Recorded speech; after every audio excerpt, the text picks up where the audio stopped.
Hi, this is Tom at Bob Johnson's Computer Stuff, and today we're going to be replacing the Wi-Fi card in a Getac S400-G2. This is a relatively simple repair, replacing the Wi-Fi card. The strange thing about it is you actually have to pull the keyboard. 6 screws here in this strip, and then there's a few more screws.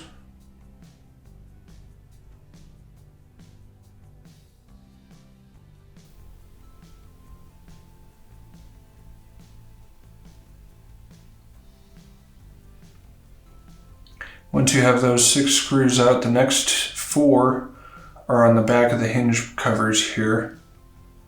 These are very small screws, needs a very small screwdriver.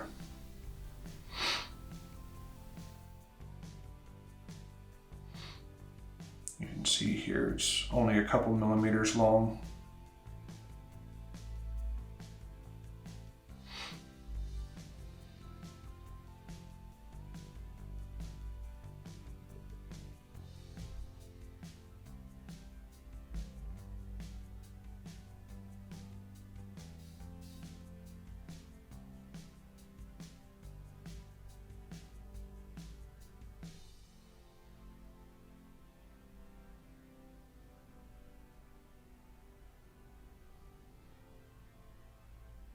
And then the final screw to get that plate off is in the bottom.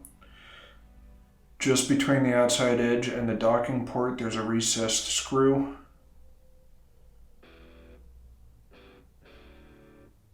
This screw is rather long, especially in comparison to the others that you just took out.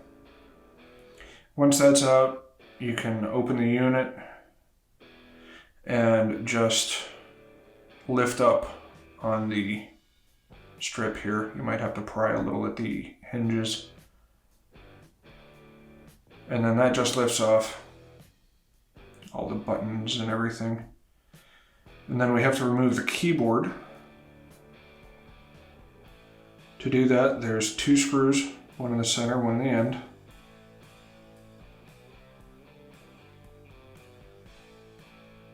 These just happen to be, if I recall correctly, the same screw that's in the top of the strip that we just pulled out.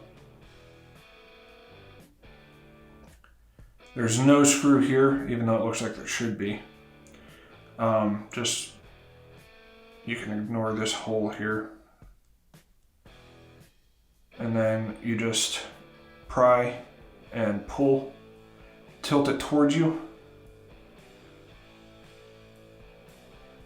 These might be peeled off and might have exposed glue. So if those are, you might very well have to get a spludger, or here I'm using a putty knife, get in under there and pry that off. But you do want to be careful whenever you do that, that you're not accidentally cutting this ribbon cable as you're pushing and prying. So go in from this corner first, and then pry up. But once your keyboard is free, you can see that you can just move it out of the way without disconnecting it. But here we're going to go ahead and disconnect it just to get it out of the way.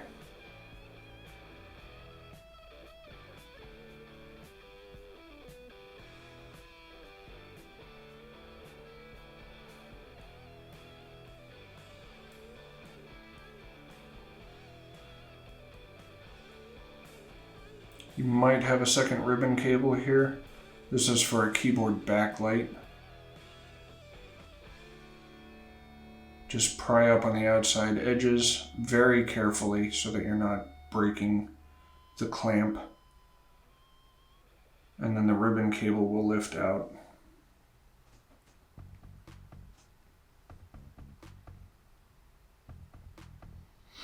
So that's a removed keyboard. So set that out of the way here. You don't necessarily need to remove that. A lot of people will just do the Wi-Fi card without even taking out the keyboard. I was just taking it out in case you wanted to get it out of the way for safety reasons. That way you're not damaging the ribbon cable or connector. Here we're just going to put it right back in.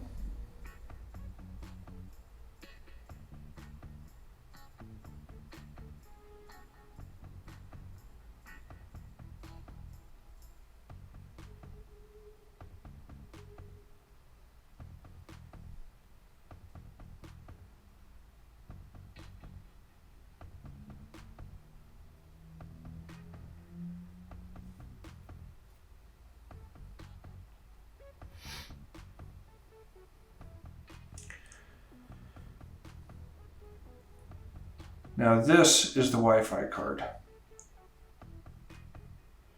Just like the keyboard connector, there's some glued down plastic over the socket where it rests, or the access point for it. Get something like a spludger, flathead screwdriver, or in this case, a putty knife. Peel back.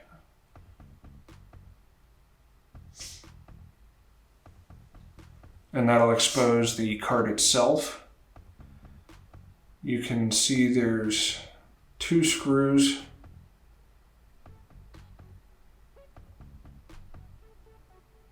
The plastic does tend to keep flapping back over and getting in the way.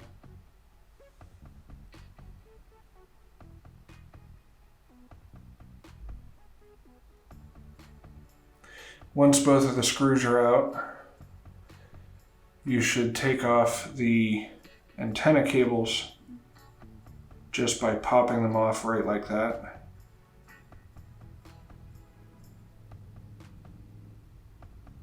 Fold those out of the way, and then the card just slides out sideways and lifts. Nothing wrong with this one, so we're just going to put it right back.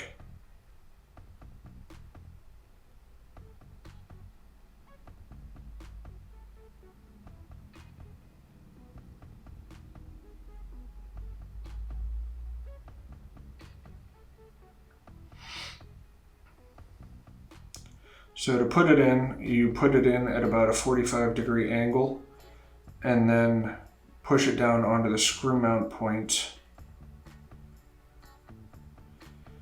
Put the 2 screws in, as you see me doing here.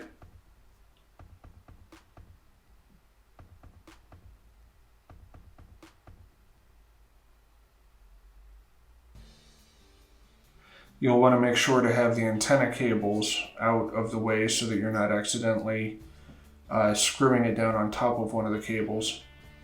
And then you just reattach the cables exactly how they were.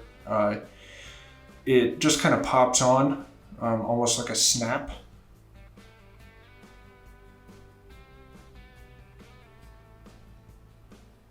I don't know if you can see or not, but there's like a pop whenever it actually attaches correctly. And then you just fold the plastic back down, reseat the keyboard. You can see the guide teeth here, those slide into place first, and then press down on the keyboard. And then screws, and reassembly is the opposite of disassembly. And just put everything back where you found it. So that's about it for this repair, and if you have any questions or comments, please leave them below. And don't forget to like and subscribe.